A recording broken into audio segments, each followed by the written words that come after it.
I love coming to East because I love reconnecting with old friends, building new friendships, building collaborations. I think East provides a really great platform to be able to do this. From things like the socials from Wednesday night on the opening reception to the Friday afternoon reception to I can remember attending the early career development workshop, No Suit, No Problems. And that left a huge indelible mark on me as I think back to all those conversations that I can still remember to this day.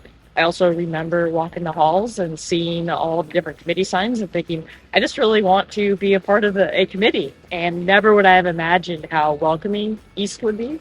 And I'd be also remiss without mentioning the scientific aspect of it, to be able to learn the cutting edge literature and to be able to take that back to our patients so that we can provide the best preeminent care to our injured patients. I would say the people.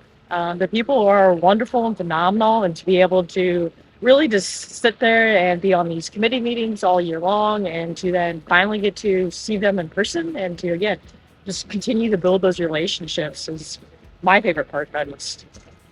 Absolutely, I'd recommend East to others in the industry because it's a phenomenal organization that just really touches base on every different aspect of us as physicians and as clinicians, from the academic person to building us and fostering our different tools in our toolkit to be able to like lead to also the scientific components.